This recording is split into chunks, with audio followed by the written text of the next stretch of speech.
metin eline yani onun önüne verdim. İşlerim önemli ahım. Bunu YouTube kanalına abone olmayı unutmayın. Benim burnum verin yani. Müşteriye verin. Eskiden bu video ulaşlarında görüşme. Ama TikTok'ta olan yine. O şeylemedim mi ya? Seçmedim mi ya? Ne olur oğlum? Yarın başlıyor. Benim arkadaşlar güvenlikler. Güvenlik dedim. Mükemmel. Sen yakında çalışmalarına bakıyorum. Ben bu koşuyorum. Yukarı bizimle yukarı koyuyorum. Yukarıda her şeyi nasıl var? Kömür. Hayır aslında bunda da ben var. Burada da ben varım. Burada da var. Noşum. Bunda onun noşum var. Burada yollarlı. Adam kim yol? Yeminler. Aslında mı? Adam kim yol? Adam. Var adamca bilirsiniz. Allah seni. Şimdi sana. Bundan sonra onlar da sana.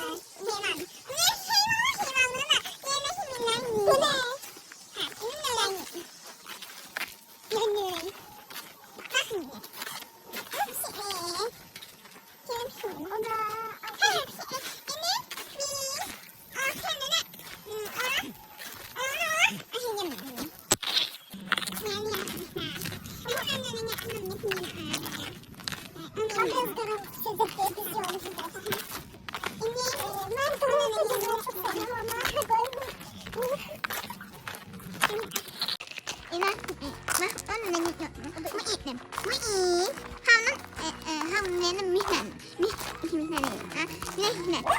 ama hadi arkadaşlar, bu yapımcılar benim paylaşımlarımı ben tutlu. İyi oldu. İyi oldu. Şu şarkıda ben gelin olmayayım. Tamam lan. Ano ya? Ne? Mana sana na yung ay, wala na yun. Ilan sana mo na yan, hindi man yung ilan yun. Una yan, ilan na, hala hindi na, hala yan. Misiko, ilan yun.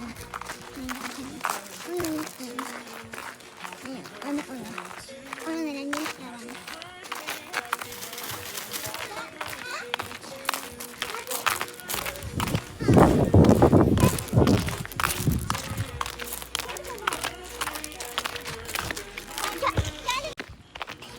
Geldim eve.